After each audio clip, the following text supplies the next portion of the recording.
Ahojte, je 8 hodín ráno a my začíname prehliadku Paríža. Naša prvá zastávka je Pantheon.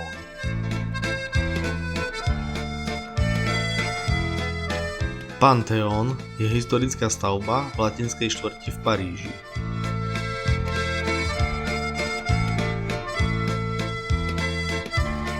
Stavba pôvodne slúžila ako kostol, v súčasnosti po mnohých prestavbách slúži ako mauzóleum pre slávne osobnosti. Bola dokončená v roku 1790 a je jednou z dominant Paríža. Ideme ďalej. Prejdeme poza Pantheon a prichádzame k rímskokatolickému kostolu Saint-Étienne-de-Mont.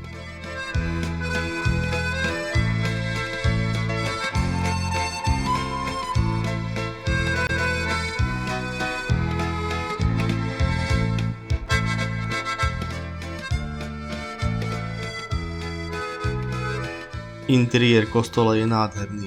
Vidíme tu architektonické štýly francúzskej gotickej a francúzskej renesančnej architektúry.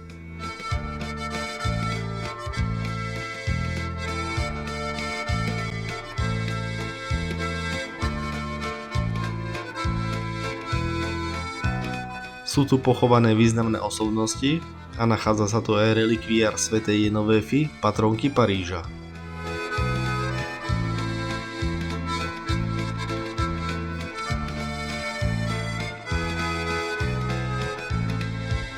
V roku 1997 tu pápež Jan Pavol II celebroval omšu počas svojej návštevy Paríža.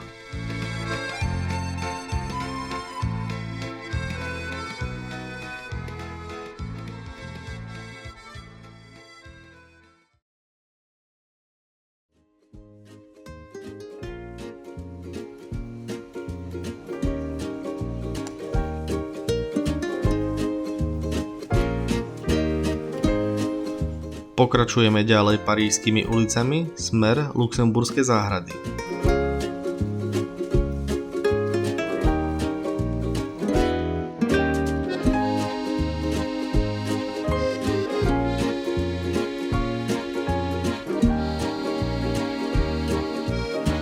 Luxemburské záhrady sú verejný park a s rozlohou viac ako 22 hektárov sú obľúbeným miestom oddychu Parížanov a turistov.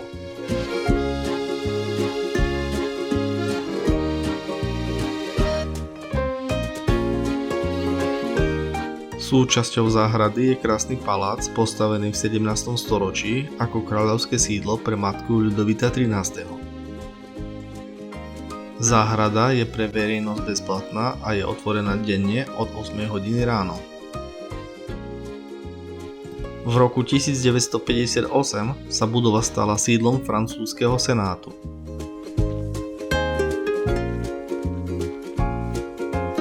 Nachádzajú sa tu trávnaté plochy s vodnou nádržou, kvetinové záhony, ale aj malá socha slobody, ktorú do Paríža poslali z USA.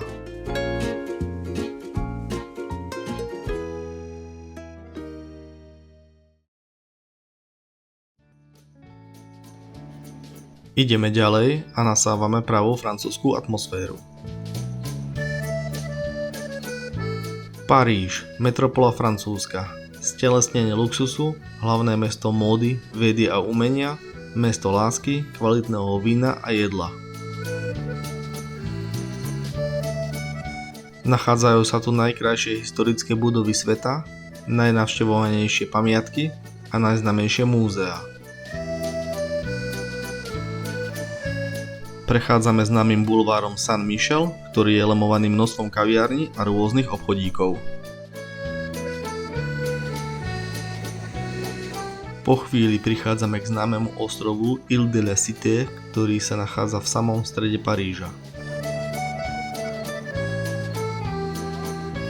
Prejdeme po moste ponad rieku Seina a prvýkrát zahliadneme katedrálu Notre Dame.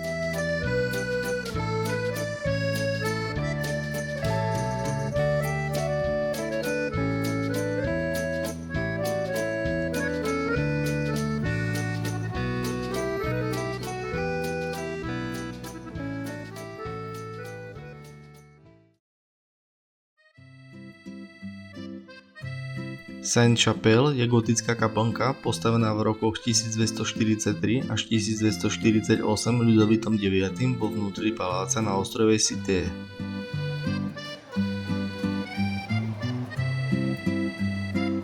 Conciergerie je bývalý kráľovský palác.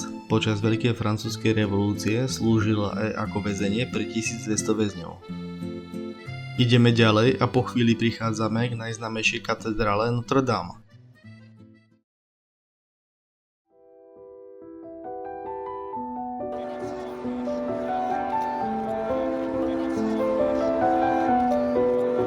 Notre Dame je jedna z najkrajších gotických katedrál, ktorá je jedným zo symbolov Paríža a francúzskeho národa. Katedrála Notre Dame, alebo po starom Chrám Matky Božej v Paríži, je gotická rímskokatolícka katedrála. Postavená bola v rokoch 1163 až 1345 a je zasvetená Panne Márii. Približne po polhodinovom čakaní v rade vchádzame dnu. Interiér je nádherný, veľkolepý a očarujúci. Je to jedna z najnavštevovanejších pamiatok v Paríži a návšteva určite stojí za to. Interiér zdobia 3 veľké rozetové okná, pričom západné okno je dokonca najväčšie na svete. V katedrále Notre Dame sa nachádza krypta s archeologickými vykopávkami z roku 1965 a pokladnica s údajnou Ježišovou trňovou korunou. 15. apríla 2019 počas renovácie zachvátil strechu katedrály mohutný požiar, ktorý sa podarilo uhasiť až po 12 hodinách. Katedrála Notre Dame je po kompletnej rekonštrukcii od 8. decembra 2024 opäť otvorená pre verejnosť.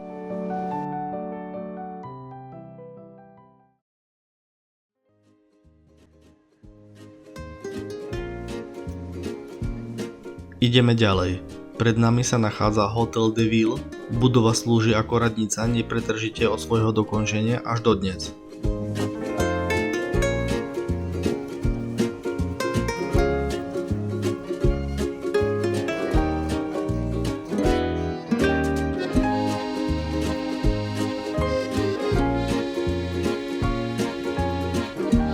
Prechádzame parískymi ulicami a po chvíli prichádzame na malé námestie, kde sa nachádza futuristická stravinského fontána.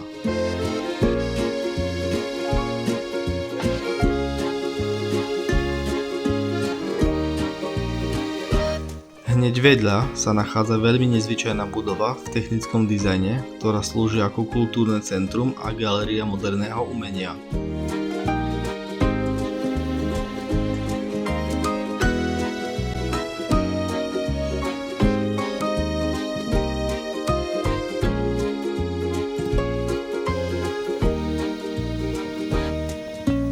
Po chvíli prichádzame k nákupnému centru Forum des Halles, ktoré sa nachádza na mieste bývalej parížskej tržnici.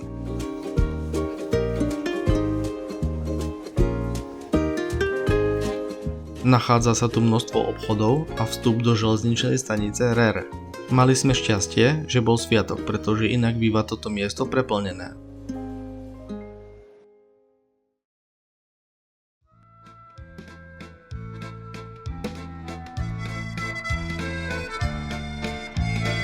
Prejdeme cez obchodné centrum a prichádzame ku kostolu Saint-Eustache.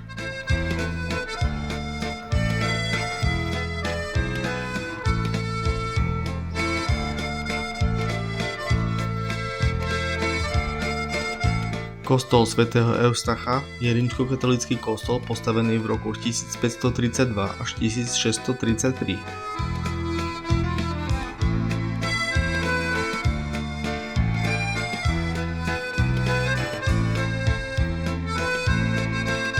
Interiér je nádherný a určite stojí za návštevu.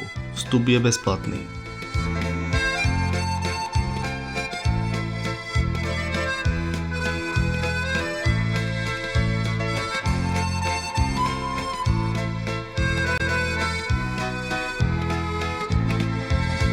Prechádzame okolo kruhovej budovy, ktorá slúži ako múzeum.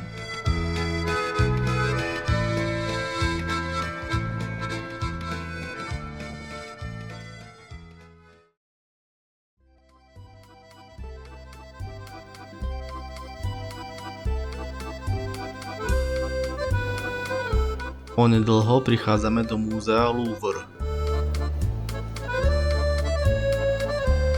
Múzeum Louvre je najnavštevovanejšie múzeum na svete a zároveň patrí medzi najslávnejšie.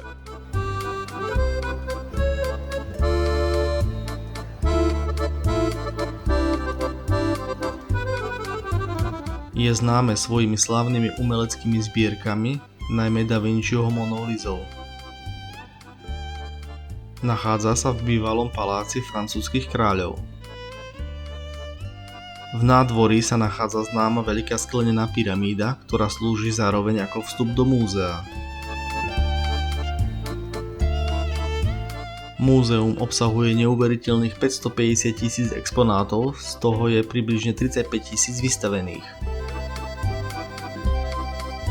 Ak by ste pri každom vystavenom exponáte strávili len 10 sekúnd, tak by to zabralo 97 hodín.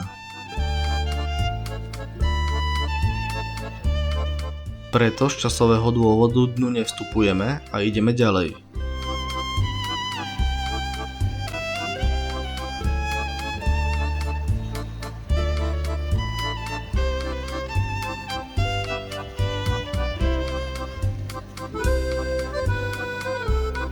Prejdeme popod malý víťazný oblúk a prechádzame Tuilerijskou záhradou, kde ľudia relaxujú.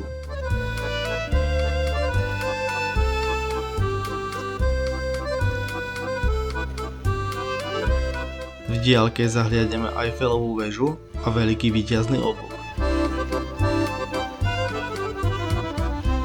Po chvíli prichádzame k námestiu Place de la Concorde, kde sa odohrávali verejné popravy gilotínou, vrátane popravy Ľudovita XVI.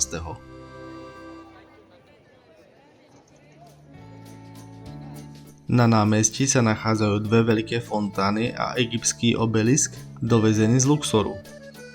Obelisk je vysoký 23 metrov, je starý viac ako 3000 rokov a je jedným zo symbolov Paríža. Pred nami sa nachádza najznámejší bulvár Paríža, Champs-Élysées, na ktorého konci stojí víťazný oblúk.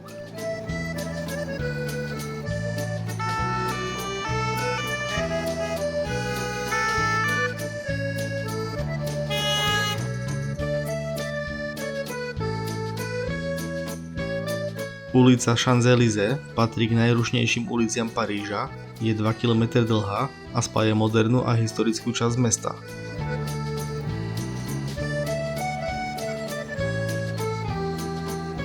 Nachádza sa tu množstvo luxusných obchodov a reštaurácií a z hľadiska nájomného je jednou z najdrahších na svete.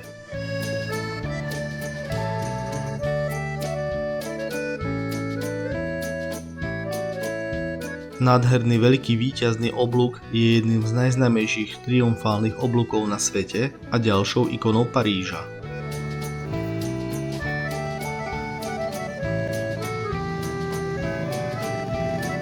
Stojí uprostred veľkého kruhového objazdu, z ktorého vychádza 12 ulic. Každoročne sa na tomto mieste končia cyklistické preteky Tour de France.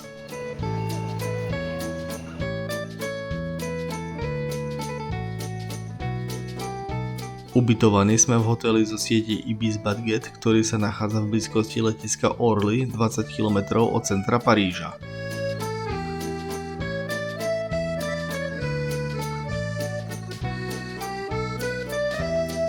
Izby sú malé, postele boli ale čisté a pohodlné. Ako prespávací hotel to úplne stačilo.